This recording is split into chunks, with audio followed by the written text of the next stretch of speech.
어쨌든 최악의 결과를 받아들이게 된 윤석열 대통령의 대리인단입니다.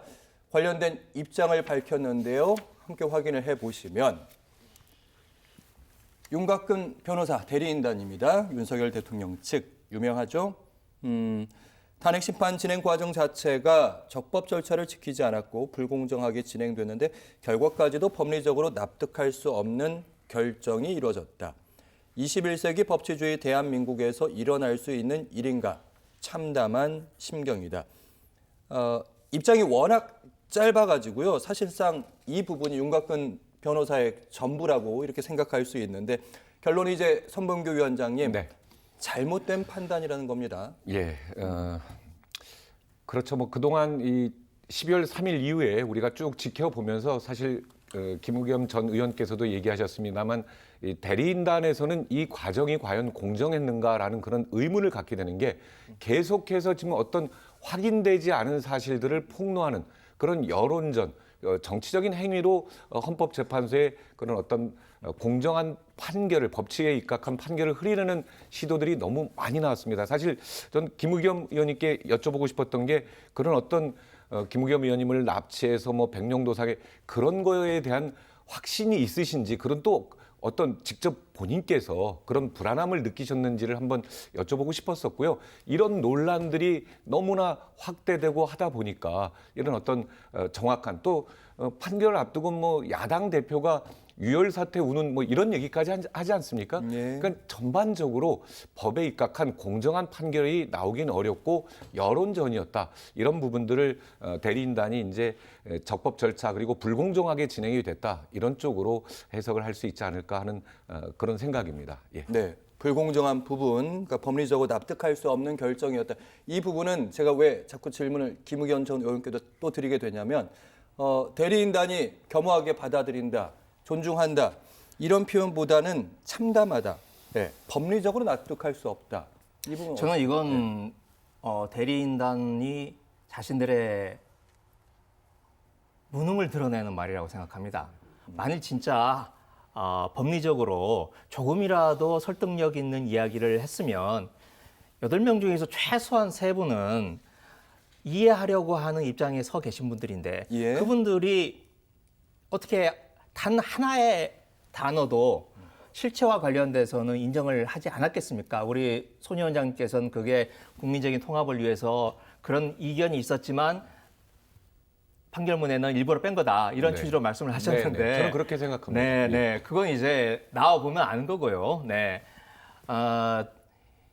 그렇게 오랜 시간 그렇게 강력하게 주장했는데도 단 한 줄도 인용되지 않았다라고 하는 것은 아예 그 주장 자체가 생짜로 어거지를 쓴 거였거나 아니면 윤곽근 변호사를 비롯한 이 대리인단들이 극도로 무능하거나 두 가지 하나죠. 네, 그리고 손 위원장님이 아까 저에게 실제로 체포료라든지. 그런 그 불안을 느꼈느냐라고 말씀을 하시는데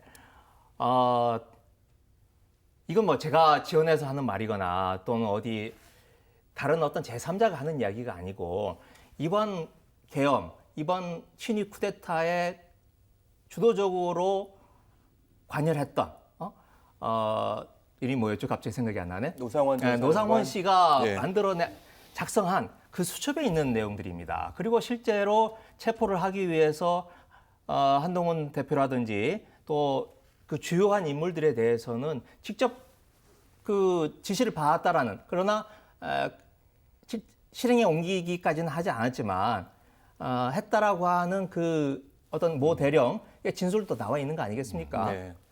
그리고 지금 뭐 영현백이라든지 뭐 종이관이라든지 이런 지금 드러나 있으나 아직 해명되지 않은 부분들이 굉장히 많이 있는 거죠. 알겠습니다. 실체적으로 위협으로 다가왔고 앞으로 밝혀질 일들이 더 많다 이런 말씀 해주셨는데 방금 이제 윤곽근 변호사 대리인단의 메시지를 좀 살펴보셨다면 윤석열 정부 지난 2022년 5월 10일에 출범했습니다. 1060일 만에 막을 내리게 됐습니다. 윤 대통령은 승복 메시지를 낼지 관심이었는데요. 오후 2시가 다 돼서 이런 메시지를 냈습니다. 역시 짧은 메시지입니다. 같이 보시죠. 사랑하는 국민 여러분, 그동안 대한민국을 위해서 일할 수 있어서 큰 영광이었습니다. 많이 부족한 저를 지지해 주시고 응원해 주신 여러분께 깊이 감사를 드립니다. 기대에 부응하지 못해 너무나 안타깝고 죄송합니다. 사랑하는 대한민국과 국민을 위해서 늘 기도하겠습니다. 저는 사실은 기도라는 어휘를 좀 유심히 봤던 것 같아요. 수감 생활 중에도 매일 기도하고 성경책을 읽었다 이런 뉴스도 나와서 그리고 그 위에 있었던 탄핵 집회가 그러니까 탄핵에 반대하는 집회 같은 경우도 아무래도 보수 개신교계 일부와 함께 했었기 때문에 네. 이 기도랑 어휘가 들어왔는데 손범규 위원장님은 어느 부분을 좀 보셨어요? 저도 사실은 이제 윤석열 대통령이 구치소에 있으면서도 성경을 많이 읽으면서 여러 가지 생각을 많이 했다. 오늘 대통령의 메시지도 윤석열 전 대통령의 그런 진솔한 마음을 담아낸 게 아닌가. 누구나 이런 상황에서 좀 격앙되고 억울하다 아니면 뭐 이 헌법재판소의 판결이 좀 잘못됐다 이런 내용이 있을 수 있는데 사랑하는 국민들께 이런 메시지를 전달했고 그동안 감사했고 죄송하고 안타깝다. 그리고 늘 기도하겠다. 저도 그 부분 마지막에 앞으로도 대한민국을 위해서 늘 기도하겠다. 그 기도가 발전과 그런 통합 이런 쪽 아니겠습니까? 그렇기 때문에 저는 정말 대통령이 지금 현재 진심이 담겨 있는 그런 마음으로 이해를 했습니다. 네, 판단을 받고 겸허한 자세, 낮은 자세 이런 말씀을 하신 것 같고요. 어쨌든 대리인단도 그랬지만 김의겸 전 의원님 대리인단도 승복에 대한 표현은 없었고요. 윤 대통령 역시 헌재의 판단을 존중하겠다 이런 메시지 존중이란 어휘도 없어가지고요. 어떻게 보십니까? 네. 우리 손 위원장님은 이제 네네. 항상 선의로 생각을 하시는 것 같은데 통합을 위한 내용이다라고 말씀을 하시지만 진짜 통합을 위한 거라면 지금 12월 3일 이후 우리나라가 얼마나 그동안 이 혼란과 이 격동의 시간을 보냈습니까? 그에 대해서는 한마디 미안한 말을 했어야 되는 거 아닌가. 그리고 그게 아니라면 본인으로 인해서 얼마나 많은 사람들이 구속되고 자신의 지시에 이행하려다가 지금 고초를 겪고 있는 사람들에 대한 미안함을 이야기를 한다든지 이런 것도 없이 그냥 안타깝고 죄송하다.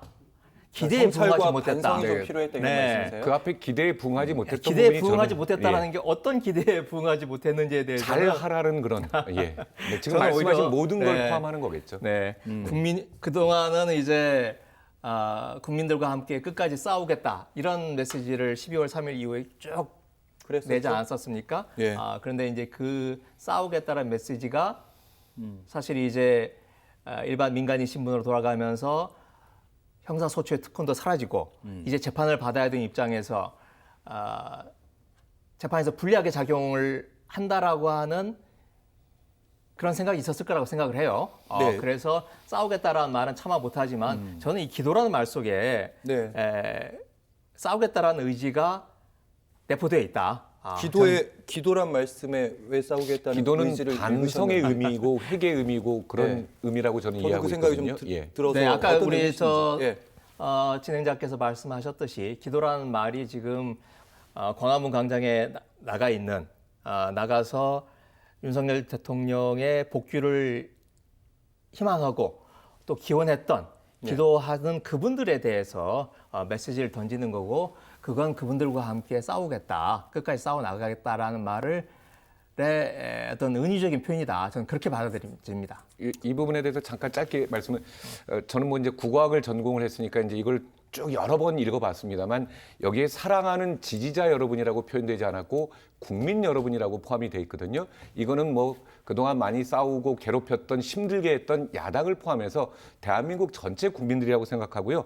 그동안이라는 거를 또 단어를 썼기 때문에 저는 이게 승복한다는 그런 표현이 안 들어있다라고 이제 야당에서는 주장하시지만 그동안 일할 수 있어서 영광이다. 여기에는 이 결과를 받아들이고 나는 이제 물론 너무 안타깝고 슬프지만 이제 나는 대통령직을 내려놓는다. 승복한다는 그런 의미가 충분히 담겨 있다고 생각하고요. 그리고 안타깝고 알겠습니다. 그런 사과의 마음이 충분히 담겨 있다고 그런 사과라면 딱 한 줄만 넣어도 될 텐데. 알겠습니다. 김의겸 전 의원님.